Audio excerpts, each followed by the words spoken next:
सुन लीजिए नीतीश बाबू, कान खोल कर सुन लीजिए।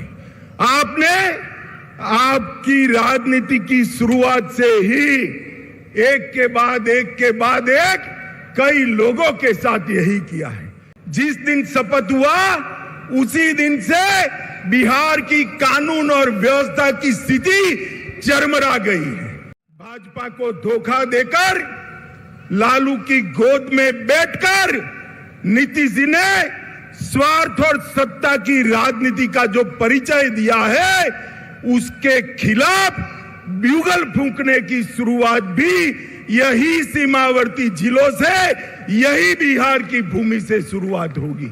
नमस्कार मित्रों, बिहार में बीजेपी का क्या होगा, ये सवाल बीजेपी के लिए एक अबूझ पहेली बनी हुई है।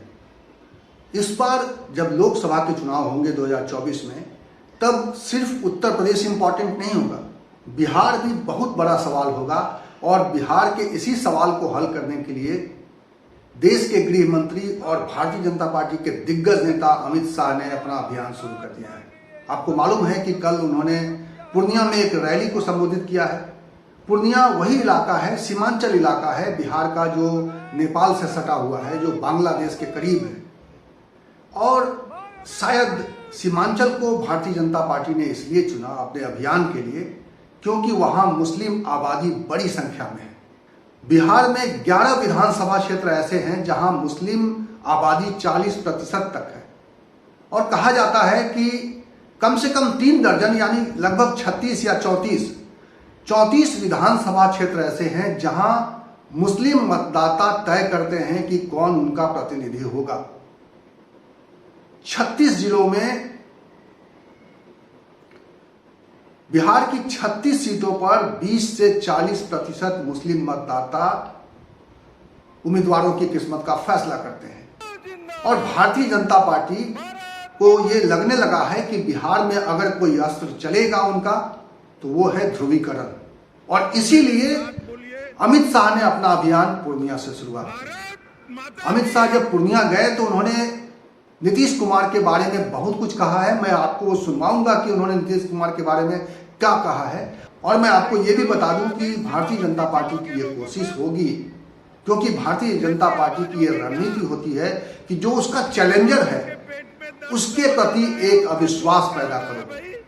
और वो भारतीय जनता पार्टी बिहार में इस नुस्खे को आजमाएगी और उसकी शुरुआत अभी से ही हो गई है। वो बिहार में जाकर लोगों को बताने की कोशिश कर रहे हैं कि नीतीश कुमार ने अपने राजनीतिक जीवन में किसको किसको कब कब धोखा दिया। वो जॉर्ज फर्नांडिस से लेकर देवीलाल और तमाम लोगों का नाम गिना रहे हैं। वो गिना रहे हैं कि भारतीय जनता पार्टी के साथ कैसे उन्होंने धोखा किया। लेकिन शायद बिहार की जनता ये समझती है कि नीतीश कुमार पिछले 20 सालों से वहां की राजनीति में प्रासंगिक बने हुए हैं और सिर्फ इस धोखे की वजह से नहीं बने हुए। उन्होंने बिहार के लिए कई तरह के प्रयोग किए हैं और उन प्रयोगों की वजह से बिहार की राजनीति में नीतीश कुमार एक ऐसे अहम किरदार के रूप में है जिसको 2024 के चुनाव में पूरा देश देख रहा है।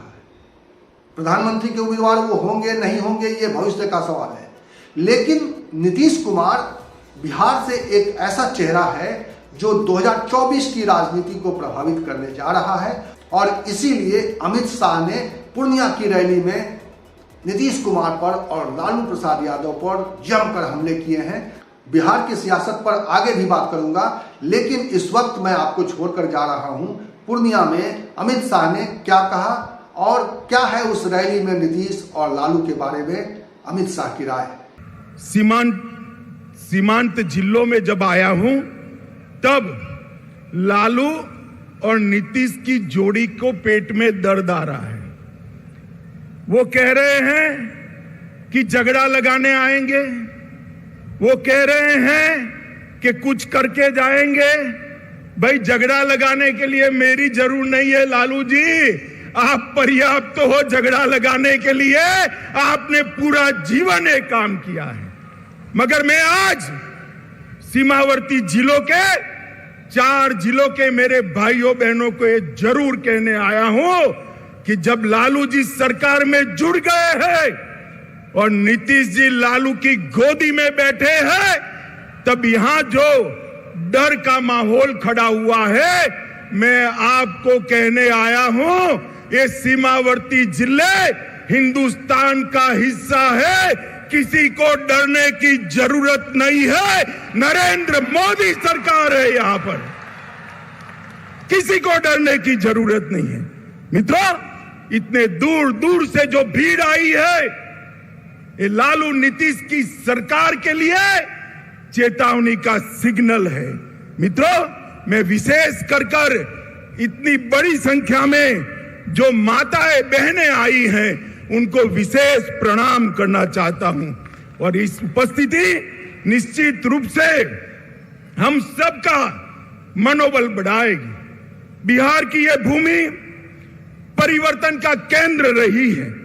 अंग्रेजों के खिलाफ स्वतंत्रता का आंदोलन हो या लोकतंत्र के खिलाफ जो इंदिरा जी ने इमरजेंसी डाली, इसके खिलाफ जयप्रकाश नारायण जी का आंदोलन हो, ये बिहार की भूमि से ही शुरू हुआ है।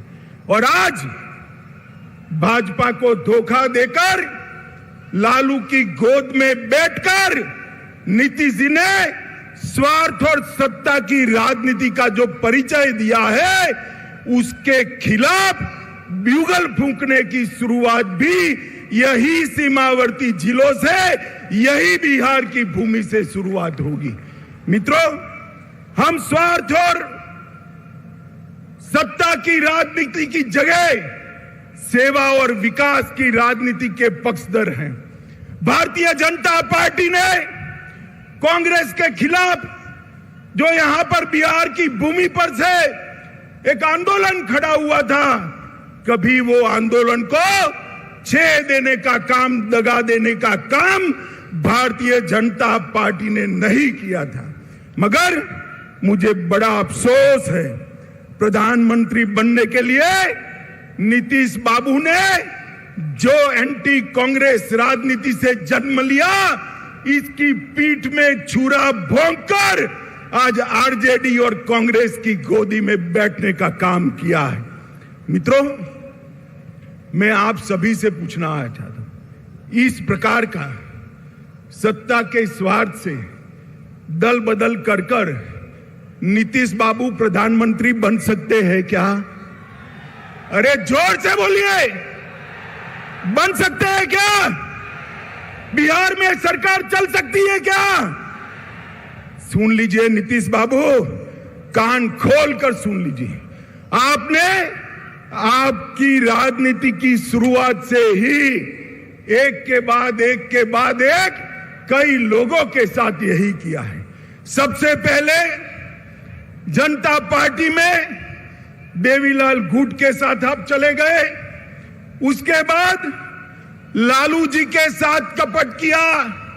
लालू जी, आप ध्यान रखिएगा, नीतीश बाबू कल आपको छोड़कर कांग्रेस की गोदी में बैठ जाएंगे और आप धरे के धरे रह जाओगे, किसी को मालूम नहीं पड़ेगा। लालू जी को छोड़ा, सबसे बड़ा धोखा नीतीश जी ने अगर दिया तो देश में प्रतिष्ठित समाजवादी नेता, राष्ट्रभक्त नेता जॉर्ज फर्नांडिस के साथ धोखा किया। जॉर्ज फर्नांडिस को उनके कंधे पे बैठकर समता पार्टी बनाई, और जॉर्ज बाबू का जब स्वास्थ्य अच्छा नहीं रहा, तनिक देर भी नहीं लगाई, इनको हटाकर वो राष्ट्रीय अध्यक्ष बने। फिर शरद यादव जी के साथ धोखा किया, उसके बाद पहली बार भाजपा के साथ धोखा दिया, फिर जीतन राम मांझी को धोखा दिया, उसके बाद रामविलास पासवान के साथ कपट किया, उसके बाद लालू जी को फिर से धोखा देकर बीजेपी के साथ आए, और अब फिर से प्रधानमंत्री बनने की लालसा में वो फिर से बीजेपी को धोखा देकर लालू जी के पास चले गए हैं। मित्रों, मैं आज इस विराट सभा से लालू जी और नीतीश जी दोनों को कहना चाहता हूं कि आप जो ये दल बदल कर रहे हो ना बार बार, वो धोखा किसी पार्टी के साथ नहीं, मोदी जी के साथ नहीं है। ये धोखा बिहार के जनादेश के साथ है, बिहार की जनता के साथ है। मुझे बताओ, सीमांत जिले वाले सभी लोग आपने जो वोट दिए थे, वो लालू जी के साथ जाने के लिए वोट दिए थे या मोदी जी के साथ जाने के लिए? जोर से बोलिए, मोदी जी के साथ जाने के लिए वोट दिया था ना? अब आएंगे, उन्होंने कहा है हम भी जाएंगे, तो हिसाब पूछना कि भाई वोट तो मोदी जी के नाम से लिया था, अब लालू के साथ पहुंचकर हमारी सलामती क्यों क्वेश्चन मार्क कर दी? आज सीमावर्ती जिलों में एक आशंका बनी हुई है। मैं सभी को कहने आया हूं, कोई डरिएगा नहीं। लालू नीतीश की जोड़ी भले आ गई, ऊपर नरेंद्र मोदी की सरकार है, किसी की हिम्मत नहीं है सीमावर्ती जिलों में मनमानी करने की। मित्रों, मोदी जी ने एक बड़प्पन दिखाया था।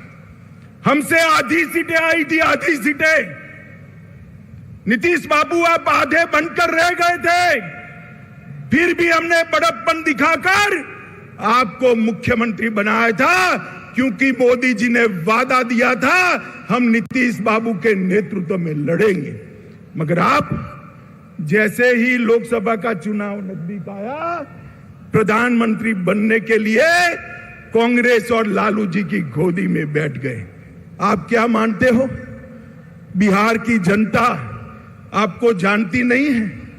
नीतीश बाबू 8 साल पहले की बात मैं याद कराना चाहता हूं। 14 में भी यही किया था। लोकसभा की 2 सीटें रह गई थी आपकी, कहीं के न रहे थे, न घर के रहे थे, न घाट के रहे थे। ये लोकसभा का चुनाव 24 का आने दो। मैं कहता हूं, ये लालू नीतीश की जोड़ी के बिहार की जनता सुपड़ा साफ करने वाली है। और 25 के चुनाव में भी हम पूर्ण बहुमत के साथ यहां भारतीय जनता पार्टी की सरकार बनाने जा रहे हैं। मित्रों, नीतीश कुमार कोई राजनीतिक विचारधारा के पक्षधर नहीं है। वो समाजवाद छोड़कर लालू जी के साथ भी जा सकते हैं, जातिवादी राजनीति कर सकते हैं।